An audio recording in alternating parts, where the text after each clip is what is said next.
हल्ली माणसांचीच काय अहो देवांची देखील फसवणूक केली जाते। शनी शिंगणापूर देवस्थानचंच पहा, तिथे कोट्यवधी रुपयांचा भ्रष्टाचार करून अनेकांनी मोठी माया गोळा केली आहे। देवस्थानवर झालेल्या चौफेर टीकेनंतर मुख्यमंत्र्यांनी लक्ष घालून देवस्थान मंडळावर कारवाईचे आदेश दिलेत। पाहूयात।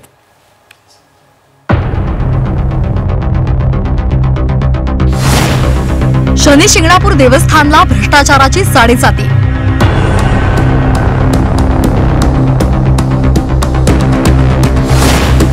भाविकांची कोट्यवधींची फसवणूक।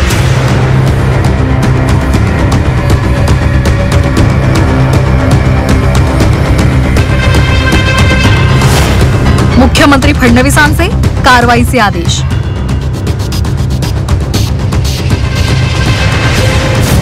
शनी शिंगणापुरात अनेक भाविक येतात आणि साडेसाती असो किंवा नसो तुझी कृपा राहो अशी प्रार्थना करतात।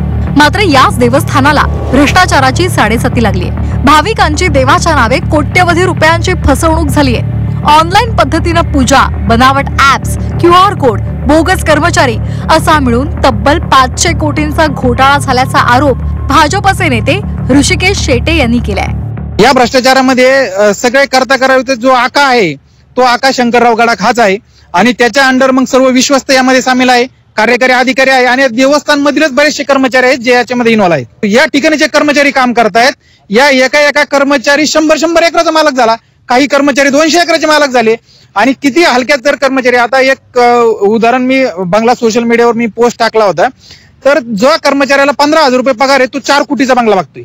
जर 15,000 ज्याला पगार आहे 2 वर्षापूर्वी ज्याची उदरनिर्वाहाचा खर्च भागण्याची सुद्धा परिस्थिती नव्हती, अशी व्यक्ती जर 4 कोटीचा बंगला बांधतोय म्हणजे त्याच्या पाठीमागे तिची संपत्ती किती असावी। शनी शिंगणापूर देवस्थान भ्रष्टाचाराचा मुद्दा विधानसभेतही गाजला। मान्यवर मंडळी सातत्याने शनी दर्शनासाठी त्या ठिकाणी येत असतात आणि म्हणून भविष्य काळामध्ये आपलं हे हिंदूंचं देवस्थान एक श्रद्धास्थान याला बहरायचं असेल तर जे विश्वस्त मंडळांनी वेळोवेळी या ठिकाणी केलेला चुका त्याला जबाबदार आहे।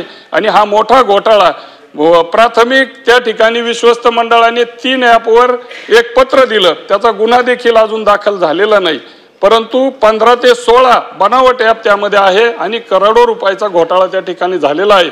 आणि म्हणून माझी विनंती आहे की याची सखोल चौकशी होऊन या दोषींवर कडक कारवाई व्हावी। प्रत्येक आठवड्याला 10 कोटीची खरेदी, 20 कोटीची खरेदी, अमक्या विश्वस्ताची इकडं खरेदी, अशा पद्धतीच्या एवढ्या मोठ्या बातम्या या शनिदेव संस्थांच्या संदर्भात आलेल्या आहेत। त्याच्यामुळे हे विश्वस्त मंडळ सरकार बरखास्त करणार का? आणि 2018 मध्ये शिंगणापूरचा स्वतंत्र कायदा या विधानमंडळामध्ये माननीय मुख्यमंत्री महोदय साहेबच असताना हा मंजूर केलेला आहे, त्याची अंमलबजावणी किती दिवसामध्ये या ठिकाणी सुरू करणार अशा प्रकारची एक विनंती आहे। यावर विश्वस्त मंडळ बरखास्त केलं जाईल, देवाच्या नावानं भ्रष्टाचार करणाऱ्यांना सोडणार नाही असा इशारा मुख्यमंत्र्यांनी दिलाय। महाराष्ट्राच्या विधानसभेने विधिमंडळाने कायदा पारित करून या ठिकाणी आता जसं शिर्डीचं मंदिर किंवा पंढरपूरचं मंदिर आहे तशीच या ठिकाणी समिती असावी असा निर्णय पूर्वीच केलेला आहे। हाही निर्णय लवकरात लवकर आम्ही कार्यान्वित करणार आहोत। पण आधी जरा या लोकांना हे जे काही भ्रष्टाचार केलेला आहे या भ्रष्टाचारांना, जे देवाच्या नावाने भ्रष्टाचार करतात त्या भ्रष्टाचारांना त्या ठिकाणी त्यांची जागा दाखवणं हे गरजेचं आहे आणि म्हणून ती कारवाई आधी केली जाईल।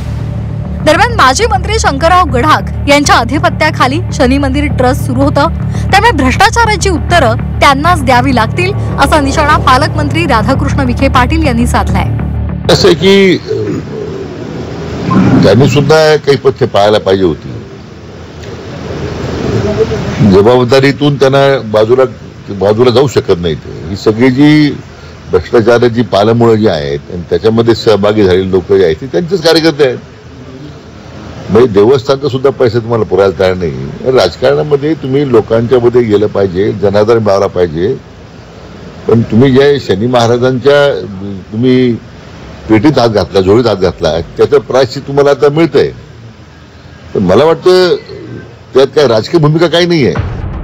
कायद्याचा धाक काही जणांना नसतो हे अनेकदा पाहिले, पण आता देवाच्या दारातही लोक भ्रष्टाचार करतायत. देवाचाही धाक कशांना उरलेला नाही हेच यातून समोर आलंय. कुणाल जमदाडे, झी 24 तास, अहिल्यानगर.